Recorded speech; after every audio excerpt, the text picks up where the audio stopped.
Et pour être maître de soi, il faut rompre la chaîne des préjugés. Et le premier des préjugés, c'est qu'il faut faire comme les autres. Oh, bien sûr qu'il faut faire comme les autres, ça s'appelle le désir mimétique, parce que si vous n'en faites qu'à votre tête, vous allez faire des bêtises. Les autres vous apprennent des choses. Mais vous romprez cette chaîne intime, et ça s'appelle l'insoumission. Voilà pourquoi mon projet politique repose sur les insoumis. L'insoumission, c'est pas fiche la pagaille, c'est refuser de se soumettre à ceux dont on n'a pas délibéré qu'on acceptait de s'y soumettre. Réforme du Code du travail, mobilisation attendue, nous verrons si elle est forte ou pas. Mercredi, est-ce que vous irez manifester mercredi? Oui, mais enfin c'est pas le plus important. Non, le plus important, c'est que le maximum de gens se mobilisent. La pétition a eu un beau succès, il faut continuer à la signer, et puis surtout il faut expliquer autour de soi ce que contient cette loi, parce que je trouve que c'est très civique de discuter d'une loi. C'est une grande nation qui fait ça, nous sommes citoyens.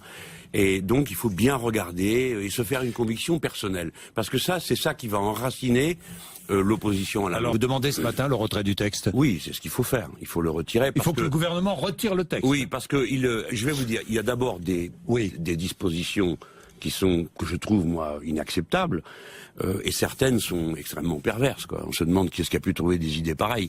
Mais surtout, c'est l'état d'esprit. L'état d'esprit qui est faux, qui repose sur une vision de la production qui date du siècle précédent et sur une vision du patronat qui est complètement fausse. À la limite, fait partie de la vie. Aujourd'hui, Jean-Luc Mélenchon, les emplois sont des emplois en CDD, c'est pas normal. Travail précaire, ce n'est pas normal. Vous êtes d'accord? L'objectif de ce texte, de cette réforme, c'est d'encourager le CDI. Voilà. C'est des mots tout ça.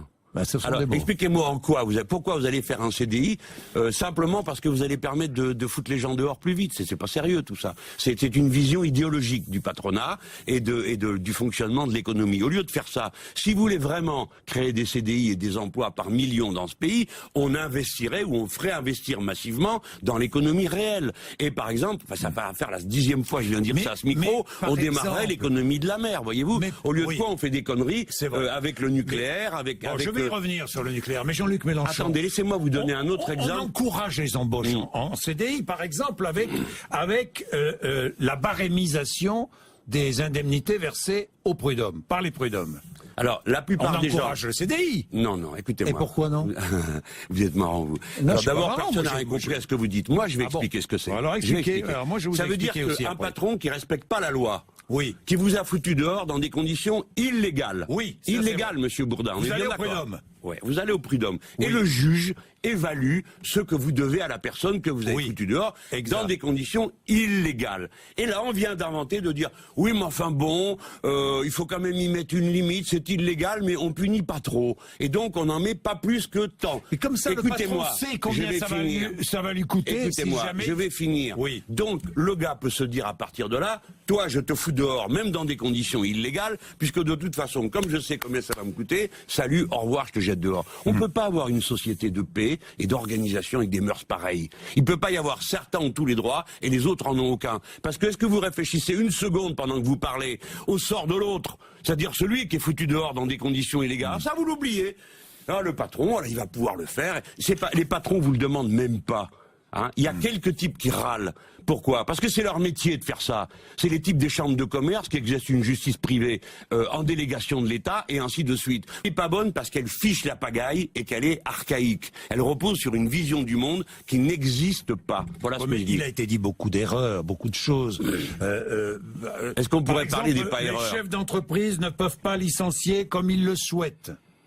Les chefs d'entreprise ne peuvent pas licencier comme ils le souhaitent. Encore heureux. Eh ben oui. Et donc cette réforme n'est pas si liberticide pour les droits des salariés que vous voulez bien le dire. Non. D'abord vous me dites... Non.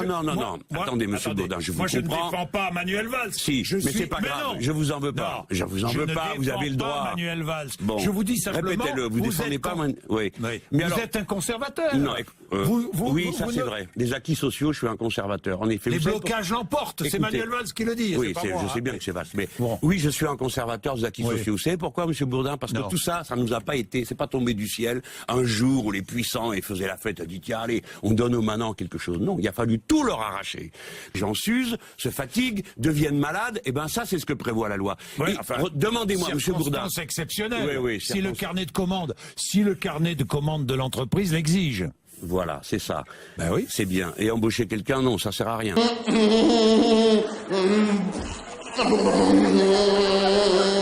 Ils ont même inventé maintenant que le jour de la semaine, du début de la semaine, était décrété par le patron.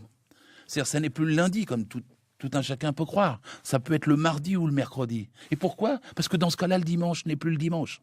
Et qu'on n'a plus besoin de le majorer. C'est ce que le BHV vient de proposer aux organisations syndicales pour ne pas payer de majoration le dimanche. Donc, ils ont décrété mais 50 critères qui maintenant modifient toute la vie intime des salariés.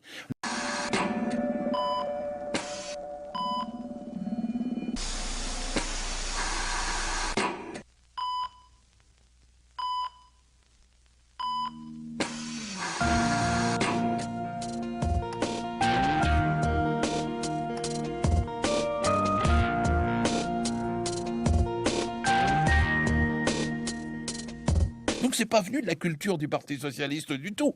C'est venu d'une culture étrangère de technocrates et de patrons qui, à l'Élysée, ont fait le siège d'Hollande, qui sont ou pas rentrés dans sa tête, ça je m'en fous, mais dont le résultat est une contre-révolution juridique, théorique, fondamentale et pratique dans toutes ses conséquences pour la vie de millions de gens. C'est pour ça que ça crée un tel choc. Parce que c'est pas le mot triomphe, ils vont perdre. Ils sont en train de perdre.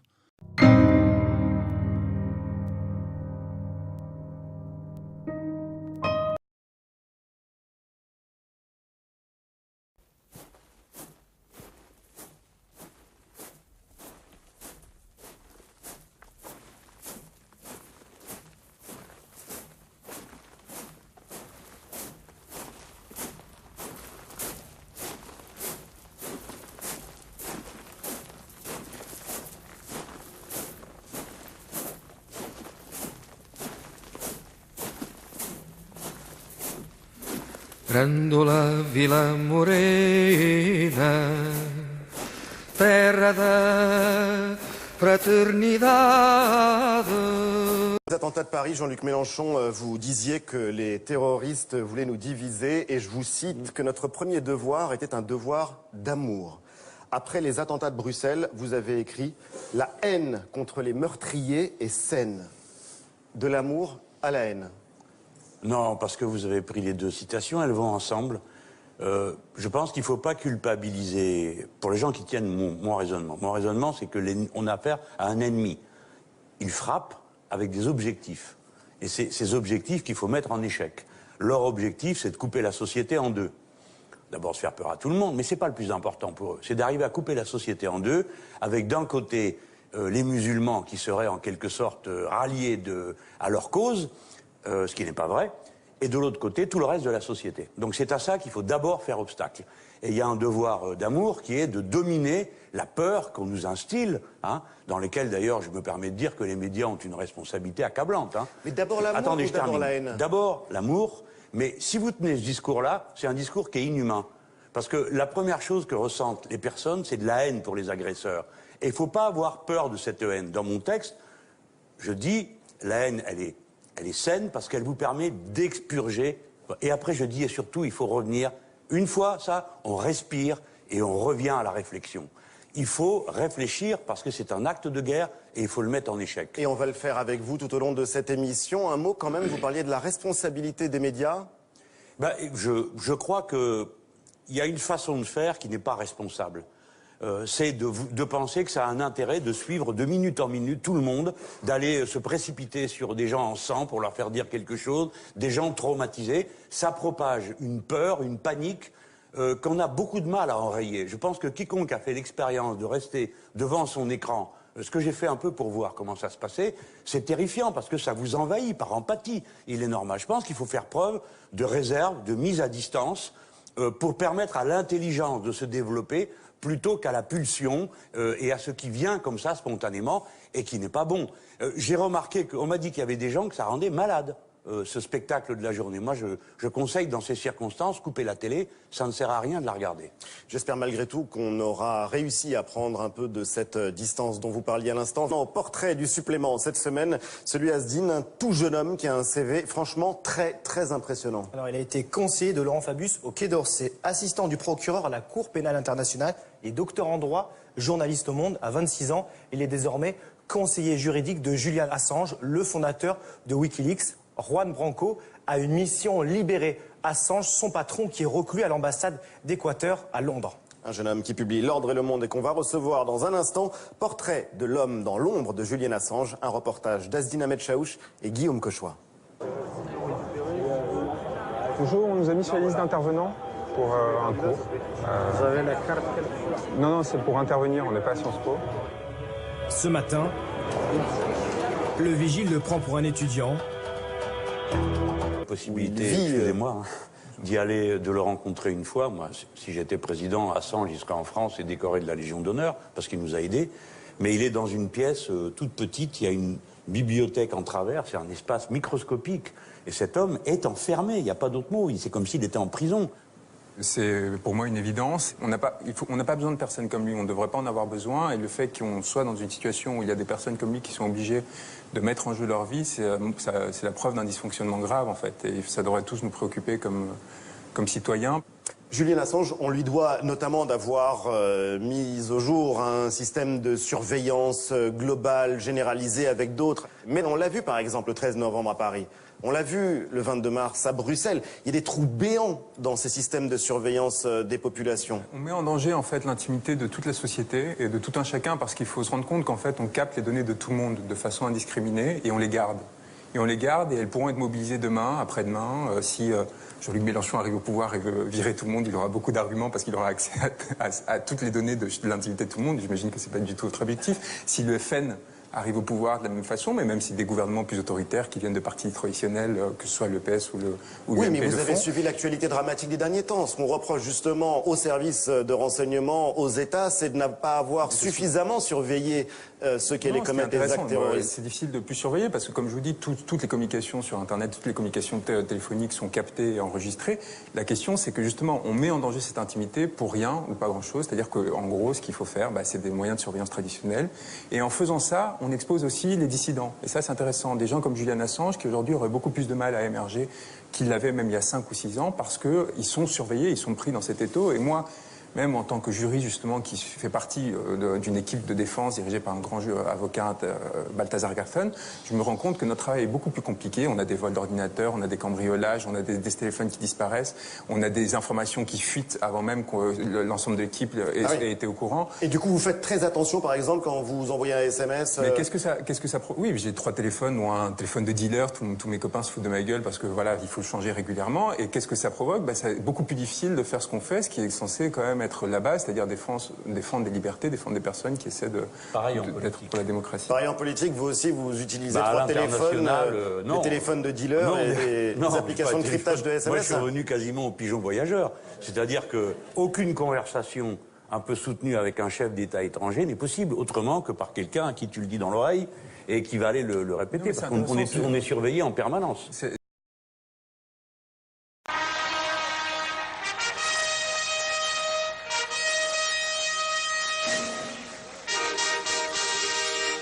Quand les Français, il y a eu un reproche d'ailleurs de la classe politique et ils ont un peu avancé l'idée que la police belge et les Belges n'ont pas été bons dans le renseignement, bons dans la sécurité. Ça aurait été Il y a tellement même plus un chouette. ministre, Michel Sapin, qui a dit que les Belges avaient péché par naïveté.